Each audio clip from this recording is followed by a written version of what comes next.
to be me, but like all about being ill, learning to cope with that, but also being a teenage girl and just trying to be normal still.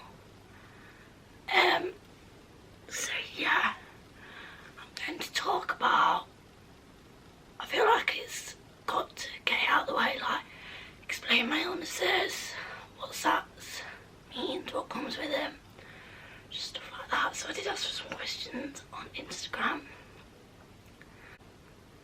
I really hope you can hear me, by the way. I should address that first. So basically, one of my illnesses is acid reflux, which is where the acid from your stomach like comes up, and that's just like burnt my esophagus to bits.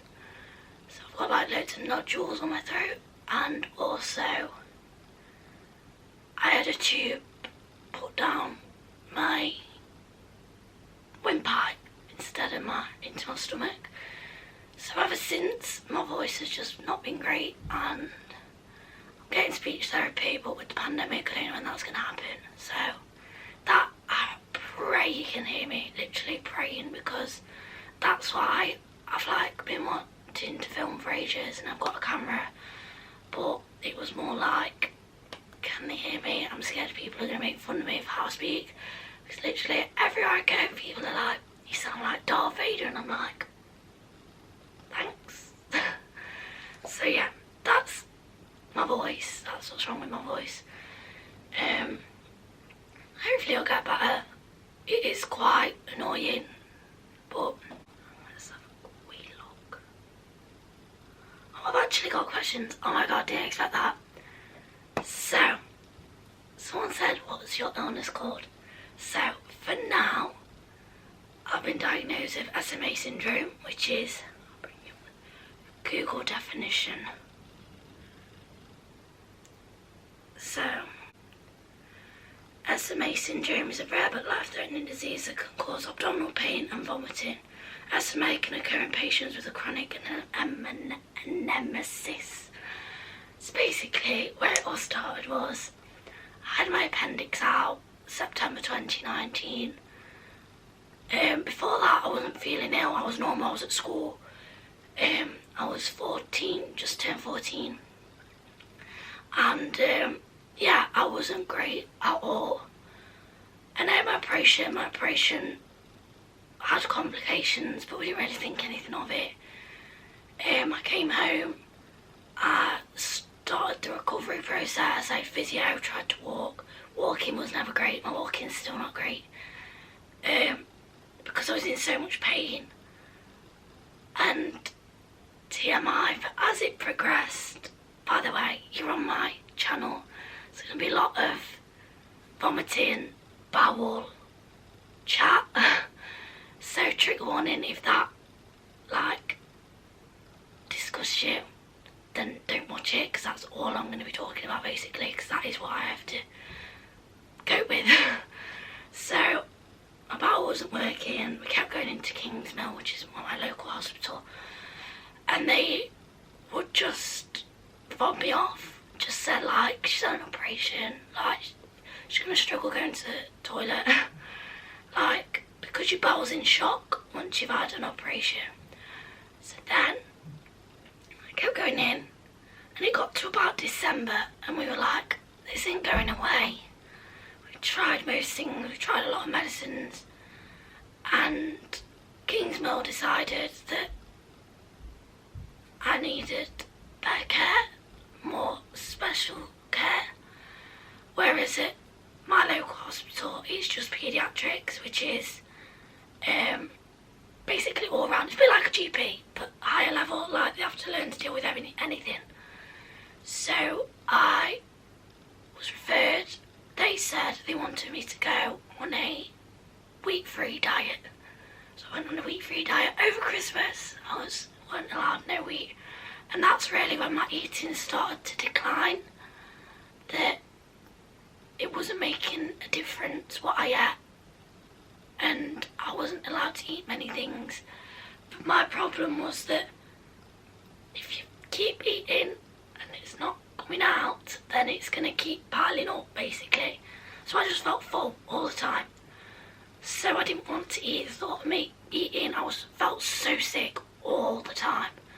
And with that, when you're a 15-year-old girl, a lot of people try and put that down to being mentally, like, I got told I had an eating disorder, anxiety. We went private once and he just put me on antidepressants, which wasn't the right move. But then, cut a long story short, in January I got admitted into Kingsmill through A&E. I nearly had a heart attack. I was really, really underweight, and they tried to put me on a eating plan again, suggesting it was an eating disorder. So I went with it, like anything anyone's ever thrown at me, I've given it a try. So I did that, and Queen's, I finally got an appointment through to go to QMC. So I went through to them.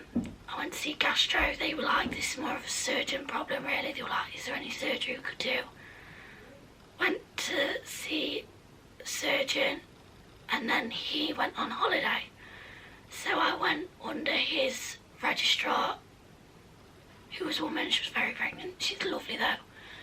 And I saw her a few times, but they never actually weighed me. On my last outpatient's appointment, she was like, have we weighed you? I said, no. So they weighed me, and I'd lost 26 kilograms. And I went from being the most athletic, I was a dancer, I danced every day, I was at school, to literally having nothing. I couldn't walk without, like, nearly fainting. It was awful. So she admitted me, and I stayed in for a long time. Within a day, they'd done a CT scan, confirmed I had SMA syndrome. So basically what that is you've got like a valve in your stomach that goes through to your bowel, and everyone else's does that and lets little bits of food into your bowel for it to digest. Mine just shut. I was like, we're not letting no food in. So then it started piling up in my stomach, and then eventually I was being sick. Also, if you've been ill a long time and that leads to weight loss, or in my case, weight loss but also my bowel not working, it just all builds on top of each other. So then I ended up with SMA syndrome. Stands for, right, superior, I know it's that, and I think it's mesenteric. I'm really wrong, I'm probably wrong. A lot of times I've gone into A&E and they're like, have you got any health conditions? And I say SMA, and they're like, what's that stand for? And I'm like, I know how to spell it. It's hard to pronounce. Artery syndrome. Syndrome normally means forever. So like, there's no cure, you just have to kind of cope with it. Like, you can't help that, you just have to kind of learn to live with it. And there's treatment that can make you stable and make it like you've got a quality of life. But so I was diagnosed with SMA syndrome, and then it was like, right, something's triggered this. Then the whole world got put in lockdown. So when everyone got put in lockdown, the hospital were like to me, because I was on like an intensive care type ward, they were like to me, we're going to need your bed eventually. So they trained my mum to use the tube. Oh, they put a tube down when they had SMA. They put a tube down into my bowel. Should have mentioned that. It's because I don't see it anymore. So it's like, kind of forget. Put a tube down into NJ, which went into my bowel. And yeah, that fed me and got me back up to a weight. But mum and dad both had to do training and get papers and qualifications that they could use the tube for me and look after me, which was a big responsibility. Like, I was critically ill. They were like really concerned about my health. But me, my mum and my dad and my team at the hospital had to make a decision to take me home, because how compromised all my organs were from SMA, and my liver and my spleen were enlarged, my liver function was down. So they were like, you can't afford to catch COVID, go home. So I went home for months hospital until about July. And then I'd gained weight, but not enough for them to do testing for my bowel.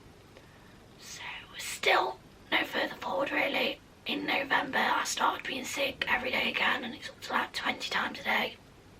I think that's my SMA. I just can be sat here and like it comes out, which is really like, they want to do more testing. But yeah, that was 12 minutes of me talking about SMA syndrome. I'm sorry, that was one question.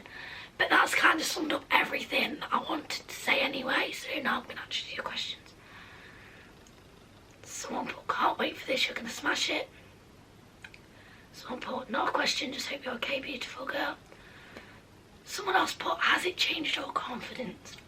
And I tell you what, I used to be such a confident, loud, like outspoken. I was so lively, and at one point back about this time a year ago I was not good. I didn't speak most of the time.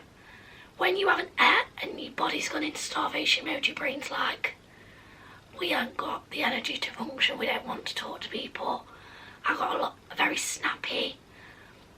But yeah, it really knocked my confidence, because when I couldn't walk well, I'd go to the supermarket and hold on to the trolley. That was the one thing I could do. Like if I was holding on to something, I could walk.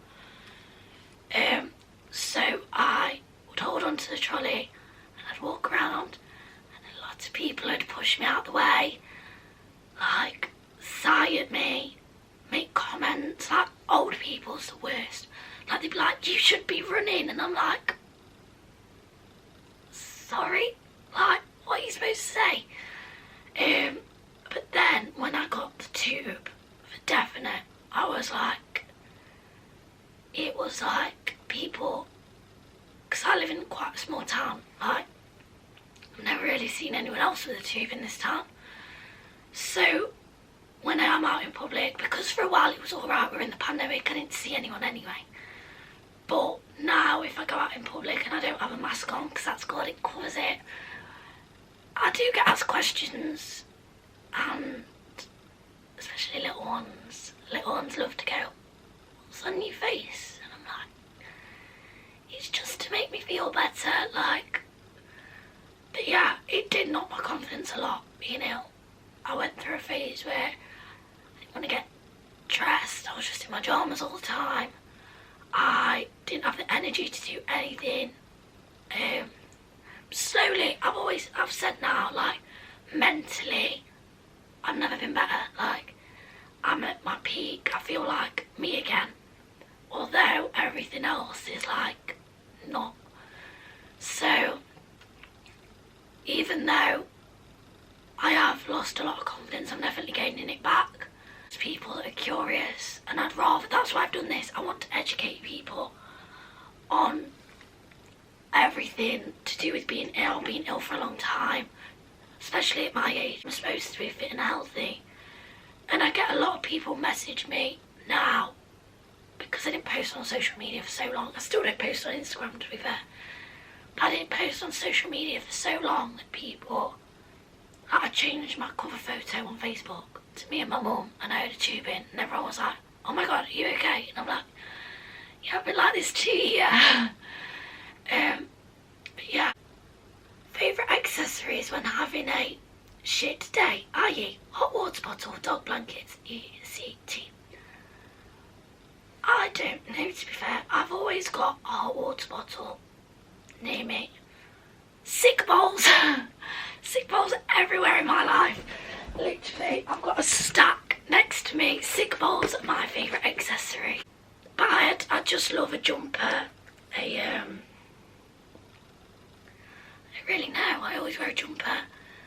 If I'm not feeling great, that dog was my saviour, and that's something I do want to talk about in the future. Like, if you want to cope with being ill, you need a distraction. That in February I got Nelly, and it was the perfect distraction. It made it so for me, I felt like crap all the time. I didn't want to get up and do things, but when you've got a puppy and it's a responsibility. You have to get up and you have to like feed her, look after her, take her to the toilet.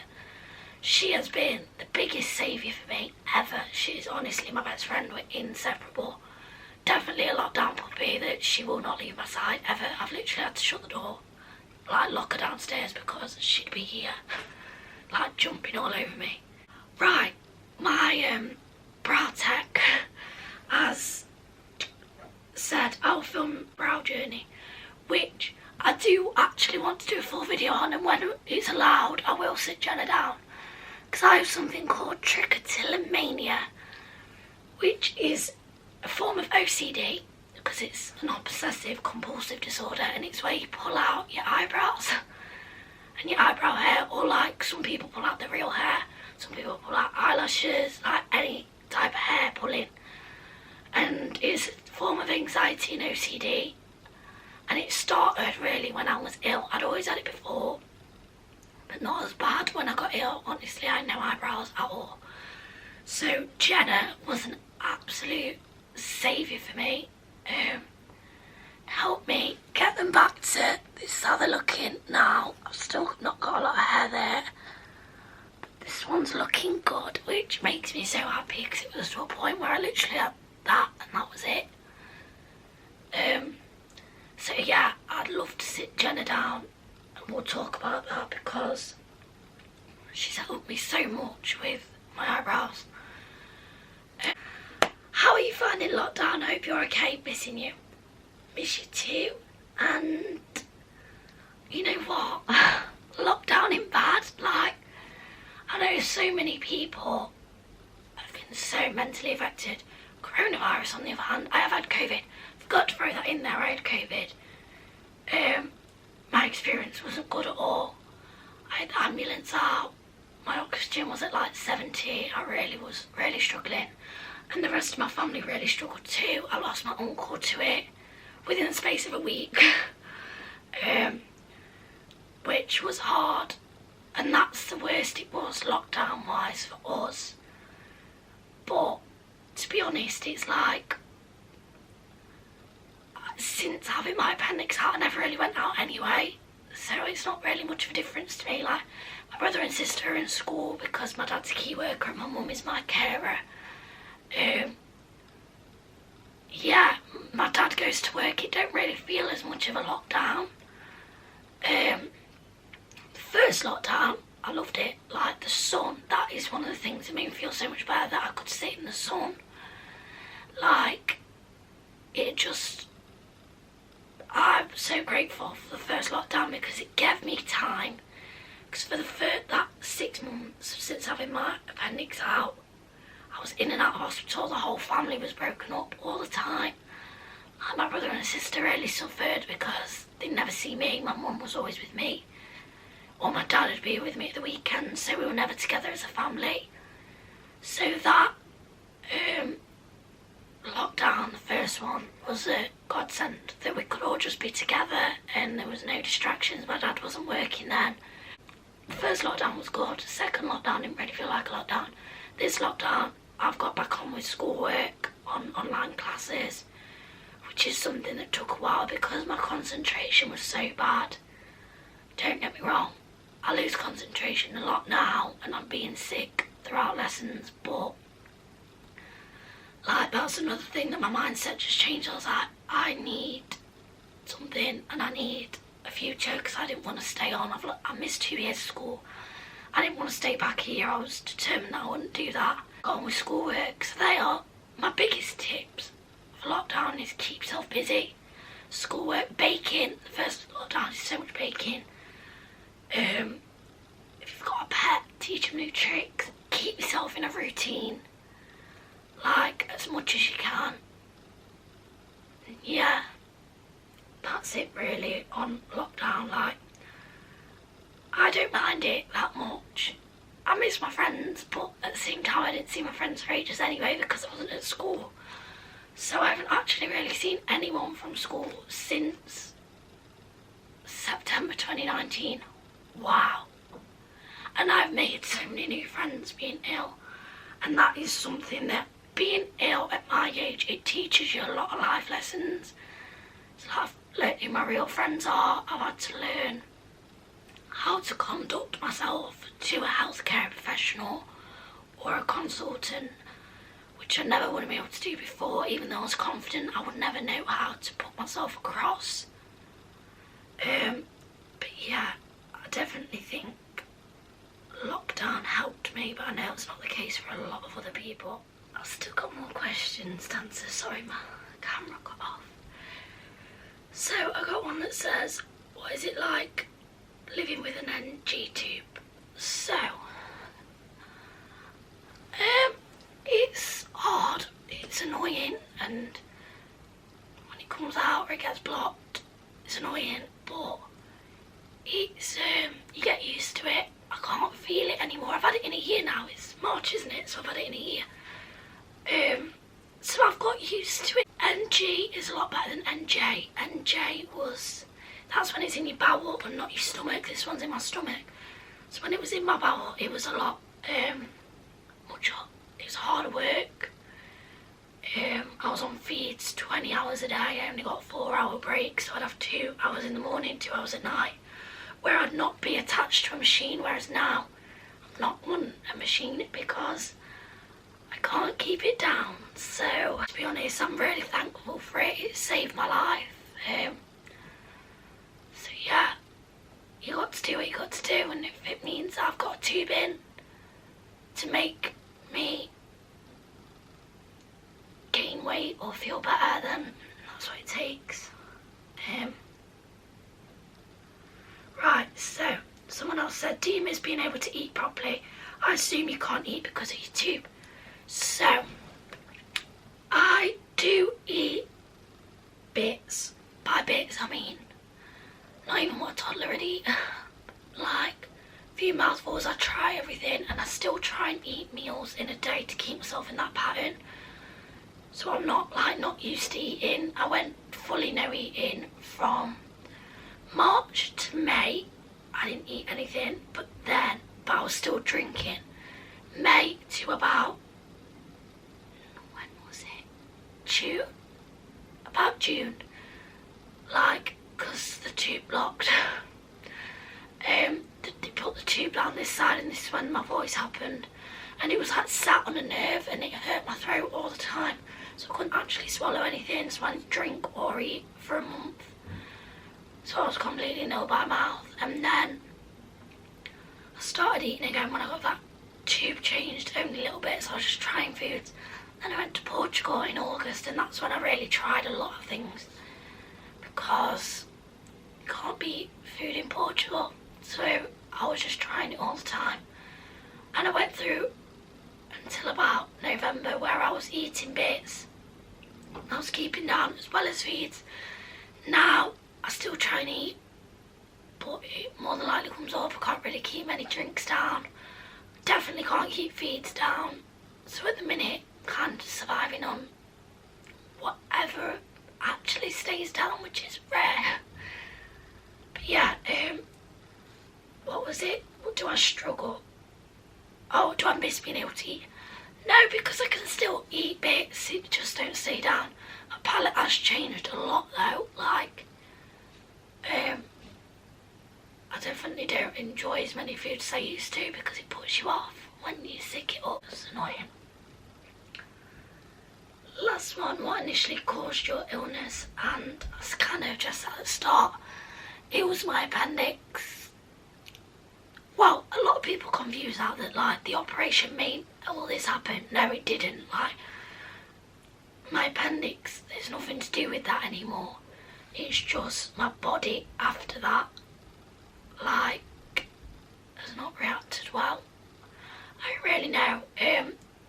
What initially caused the stomach problems and the tubes and all that was losing weight through not going to the toilet and everything building up. That's what caused that to come on. But the bowel, we still don't know. We still don't even know what's wrong with the bowel, and that's what's annoying. Like, I was supposed to have tests done, but you have to swallow radiation, and I can't keep radiation down, so they can't do the test. It's all just a bit like there's still a lot I don't know about my illness, so I don't really know how to say where it come from. But yeah, I might film a part 2 if I feel like there's anything I've missed or I get more questions later, because I literally put that up about half an hour ago. So I'm sitting and I'm filming it now while it's on my mind. So if I feel like there's stuff I've missed or I get more questions that I think it'd be good to answer, I will do a part 2. Because this is already a very long video and there's a lot of me stuttering, not knowing what to say, pausing. So yeah, I hope you enjoyed my first video. I'd really appreciate it if you could subscribe and like, but yeah, I just want to share my experience. So if you want to see that, see a normal teenage girl, but also some things that come with it, that is what my aim is, to like get the word out there that it's not easy by any means, but life carries on, and I want to educate people so they know more about illnesses, but also show that I am still a teenage girl, like, just doing her GCSEs and still loves fashion and all that. Like, I still want to be me, but with me comes all the illness stuff. So if you don't like that, don't watch it. I just thought I've been wanting to do it for ages.